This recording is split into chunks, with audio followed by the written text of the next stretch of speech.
You will hear a number of different recordings. You will have time to read the questions before each recording and time at the end of each recording to check your answers. The recordings will be played once only. The test is in 4 sections. Now turn to Section 1. Section 1, you will hear a conversation between a customer and a receptionist at a car rental agency. First, you have some time to look at questions 1 to 5.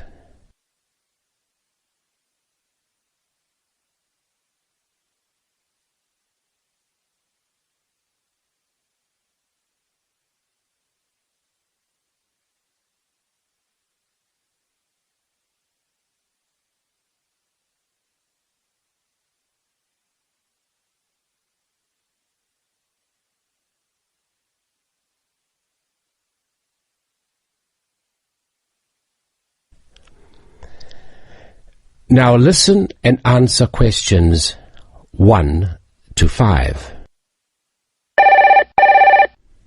Good morning. How can I help you? Hello, is this Southern Rental Car? Yes, it is. I wonder if you could help me. I'm ringing from Nelson, but I'm coming over to Auckland for 12 days and I'd like to hire a car. Okay, I'll fill in a booking for you now. First, can I take your name? Yes, it's William Waddell. Sorry, could you spell your surname? Yes, it's Waddell. Thanks. Now, can I have an address and phone number? Sure. I live at 10 Robin Place. That's Robyn Place. And that's Nelson, isn't it? That's right. Do you want my home number or my mobile? Home number will be fine. Okay, it's 07 263 8666. Great. Now, can I also have a credit card number? Do I have to pay by credit card? Well, we need a credit card number as a guarantee. It's a standard policy for car rentals. Okay, well, I'll pay by Visa then. The card number is 4550-1392-8309-3221. And the expiry date? Sorry? Your card, when does it expire? Oh, next July. Right. Now, how long did you want the car for? 12 days, did you say? No, I only need a car for 10 days, from the 2nd to the 11th of next month.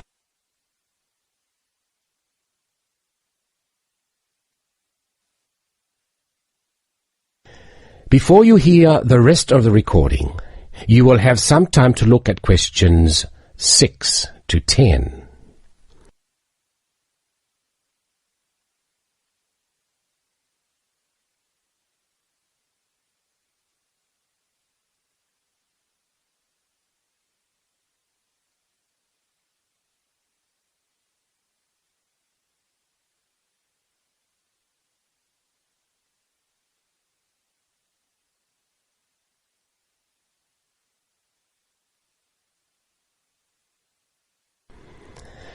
Now listen and answer questions 6 to 10. Now, what type of car are you looking to hire? Well, I'm not too worried about the model of the car, but I understand that you have rental cars from just $25 a day. Is that correct? We do sometimes have the $25 deals, but only in the low season. For the period you are looking at, the cheapest we have is $35. However, that price includes unlimited kilometres. Sorry, did you say unlimited kilometres? What does that mean exactly? That means that no matter how far you go, the cost is the same. Some companies charge for rental and then charge again for every kilometre you actually drive. Well, I am going to be travelling quite long distances. I'm visiting relatives and they live quite far apart from each other. So unlimited kilometres are probably a good idea. If you're travelling long distances, you would be better off with an automatic. Changing gears in a manual can make it more expensive on petrol. Okay, I'll take the automatic then. Right. So that's an automatic car for 10 days from the 2nd to the 11th. That's all booked. Is there anything else I can help you with? No, that's fine. Oh, sorry, what do I need to bring with me when I pick up the car? All you need is your driving licence. Right. Well, thanks very much. Bye. That is the end of section. Now turn to section 2. Section 2. You will hear someone talking about travelling around New Zealand First, you have some time to look at questions 11 to 15.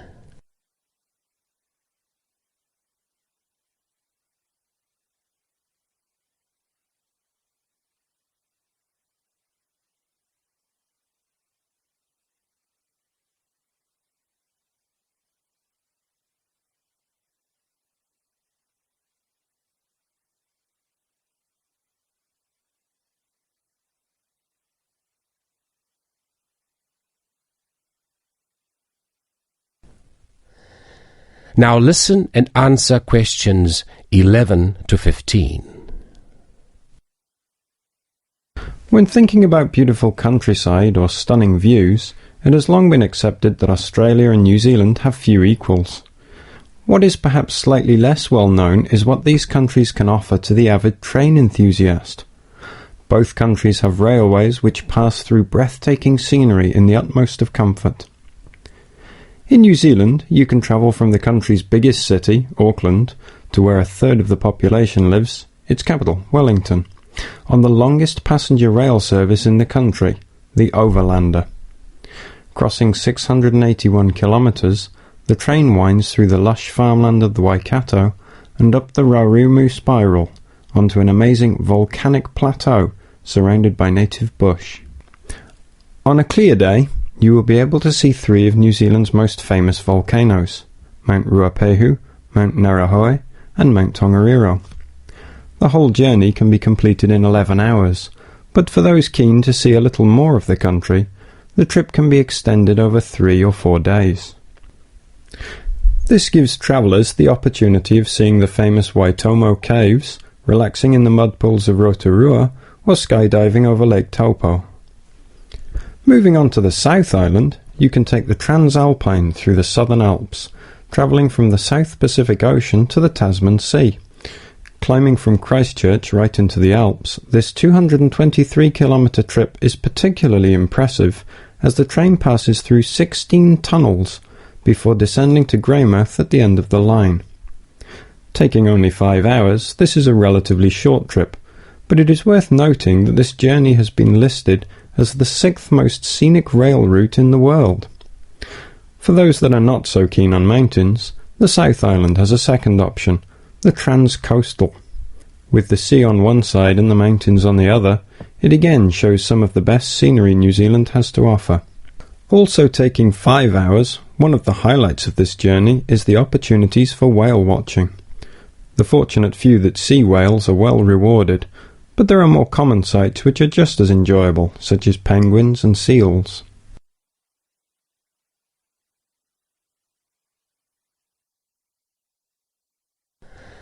Before you hear the rest of the recording, you have some time to look at questions 16 to 20.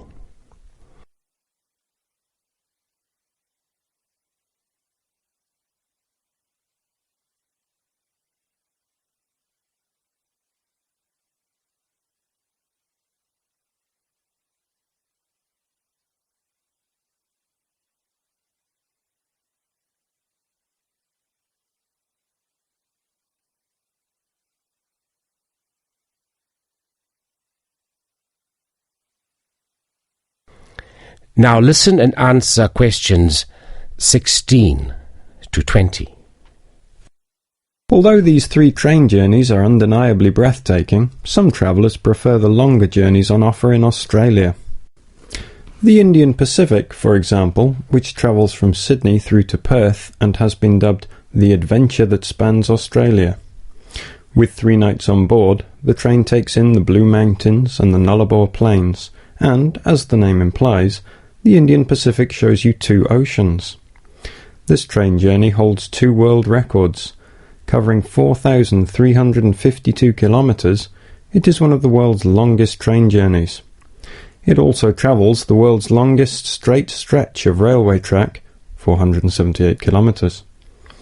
For those who find these distances a little daunting, passengers can stretch their legs at a number of different stops, such as Kalgoorlie, famous for gold, and Broken Hill, first founded as a silver mine.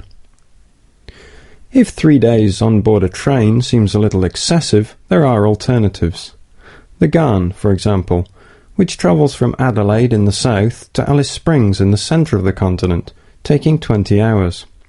Passing through Crystal Brook, Port Augusta and Woomera, this journey gives an indication of what life was like for the earlier settlers as they discovered the country. Along the way, you can also see the Iron Man sculpture, which was constructed by railway workers to commemorate the 1 millionth concrete sleeper laid during the construction of the line. Finally, just a quick word about the Overland, which runs between Melbourne and Adelaide.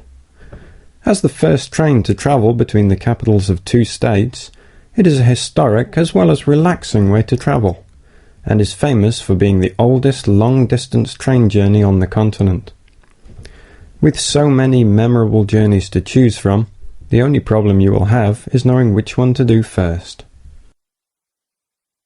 That is the end. Now turn to Section 3. Section 3. You will hear two students talking about a school project. First, you have some time to look at questions 21 to 25.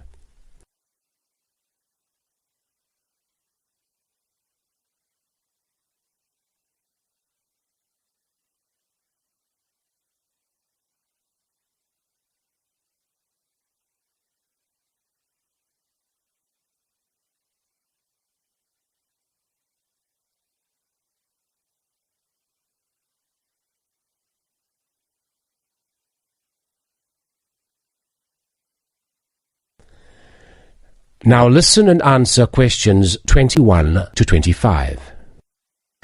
Hi, Lynn. How's your project coming along? Oh, not very well. I've got all the information, but I can't seem to organise it into a presentation. Well, you'd better hurry. You only have 1 more week. Yes, that's okay. It's just that... Oh. Well, why don't you try your presentation on me? Maybe I can help. Oh, really? Great. Okay, well, I've chosen solar power for my subject, and I'm going to talk specifically about domestic water heating. You know, like the ones popular in America. I've got some facts here. Oh, that's good. But just start your presentation from the beginning. Oh, right. Well, here we go then. There are many reasons why we should be looking elsewhere for energy sources. As most people are aware, fossil fuels and other such non-renewable sources are by definition finite, so something needs to be in operation soon. Currently, there are a number of alternative energy sources available which can, with a little preparation, be used to provide for a significant part of our domestic energy requirements. In this presentation, I am focusing on solar power and its application as a domestic water heater. As a renewable energy source, solar power is in many ways ideal. The amount of the sun's energy which reaches the earth every minute exceeds the energy that the global population consumes in a year. Although scientists argue that it is not finite, sunlight is certainly a long-lasting resource which is not depleted through use, and solar power converters use this energy without needing any complex moving parts. Once collected and stored, solar energy can be used for many purposes, but it is becoming increasingly popular as a domestic heating source. Generally, a building that is heated by solar power will have its water heated by solar power as well, and this has even worked in areas that are not exposed to long hours of direct sunlight, such as the United Kingdom, although not so well as in warmer climates. Why have you stopped? Well, that's all I've got so far. Oh, well. Start by talking about how effective it is.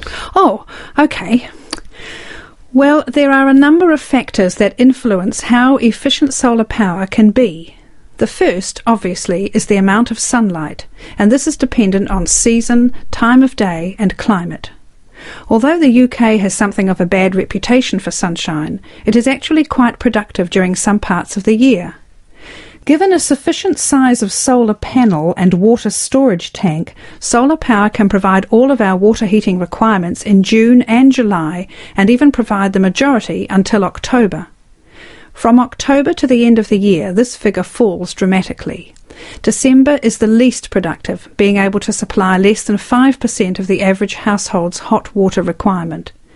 It is at this point that solar power needs to be supplemented with a more traditional form of heating. From January, solar power becomes more effective at a rate of about 20% per month, although this rise decelerates to around 18% by May.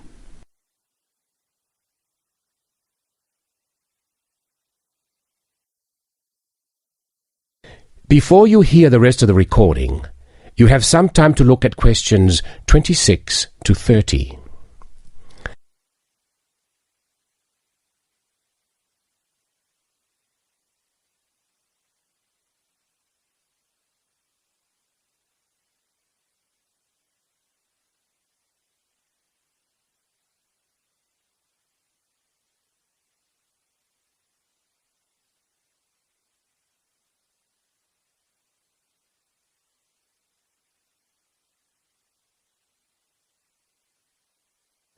Now listen and answer questions 26 to 30. Now say something about this water heater. Do you have any information about that? Oh yes, I've got an illustration of a water tank here. Well, that's good, but you'll have to describe it. Right. Well, the ideal water tank in the UK has a capacity of 45 to 50 litres, but must be at least 40 litres to be effective. The solar coil is put in the bottom of the tank to heat the water. Now remember that solar heated water will not get quite as hot as fossil fuel water heaters. The bottom half of the tank is normally 20 degrees, and this is why it is important not to have a tank that is too large, as that would take too much energy to heat. In this illustration, it rises to 40 degrees from halfway up. Don't forget that hot water rises, so the top third of the tank is the hottest and reaches an average temperature of 65 degrees. And what's this second layer around the tank? Oh, that's insulation. Because the tank is often either outside or just under the roof, rigid foam is used as an insulation layer. It should be at least 80 millimetres thick all around. Well, that seems like a good presentation. All you need to do is to prepare some short notes and a larger illustration so you can use it as a demonstration and you'll be fine. Oh, you think so? Well, thanks very much for the help. Maybe I could do the same for you one day. Maybe. Anyway, I have to go. Good luck. Thanks. Bye. That is the end of section 3. Now turn to section 4. Section 4. You will hear an interview with a marketing director. First, you have some time to look at questions 31 to 40.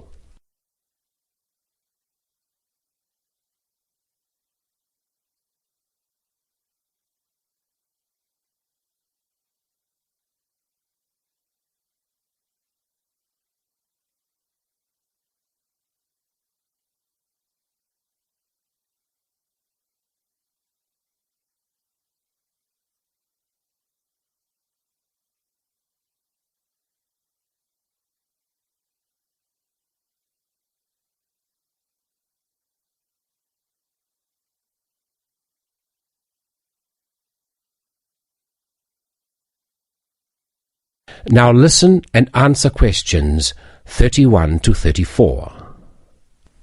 Continuing our theme of business marketing, I have with me today Mr. Brian Kinsella, who is here to talk about the differences between marketing a product and marketing a service. Good morning. Now I understand that many of you here today are interested in a career in services marketing. Well, I've been the marketing director for Oceania Travel for nearly 11 years. So I feel that I can present what I consider to be the most important aspects of marketing a service. However, before I begin, I want to clarify what I mean by services marketing. This not only means aspects like holiday destinations, but also professional services such as legal advice. In short, anyone that sells a service. Actually, a lot of the traditional services such as lawyers, accountants, etc., have not felt too comfortable marketing their services. It's almost perceived in industries such as these that the need to market indicates a weakness in the services provided. However, more and more such industries are realizing the importance of marketing to sustain their customer numbers, especially when their competitors are marketing themselves. Now, the main difference between marketing a product and a service is that the customers cannot understand exactly what the service will be. They can see a product and can comprehend exactly what the product will do for them. A service is more intangible.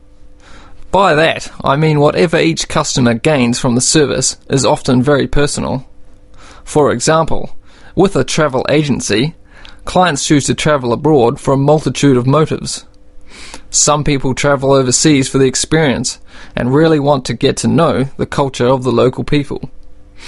Others wish to escape from reality, totally relax in sophisticated comfort, and be waited on hand and foot. Obviously, our clients will not be judging what we offer by the same standards, and travel agents, like other such service industries, have an extremely difficult job in satisfying a range of customers from diverse backgrounds with different expectations. Our company has overcome this dilemma in a number of ways. First of all, our travel consultants are given extensive training in customer service and buyer behaviour. Our aim is not just to be a profit-making organisation, but also to meet and exceed the expectations or dreams of our clients. Our mission statement, in fact, is primarily to offer a service which is above and beyond the hopes of our clients. In addition, we regularly visit the tourist destinations we promote and inform all of our staff about any changes in specific areas. Not only is it important to be fully informed about every possible aspect of the service you are marketing, it is also essential to constantly improve the service offered. At Oceania Travel, we regularly conduct surveys with all of the people that visit our resorts of choice. Any negative feedback we try to remedy at once. Our clients are met by a company representative during their stay, and we have a set procedure for dealing with any complaints. Our clients are not expected to have to approach the hotel reception, as we have a 24-hour contact service direct to our representatives, and this representative should always welcome any customer problems or questions. In the event of a complaint, the representative will then try to remedy the complaint with the hotel. If the problem cannot be rectified by the hotel manager, our representative is authorized to remedy the situation him or herself. For situations beyond the representative's authority, our complaints department is contacted. The complaints department guarantees a solution within the day. If the customer is still not satisfied, they are welcome to approach our head office on their return. So you see that marketing a service is catering more for the client's expectations than anything else, and it is that which makes services marketing a very intricate business. Now that's the end of my presentation, but if there is anything you want to ask, then please feel free to do so. Thank you. That is the end of section 4.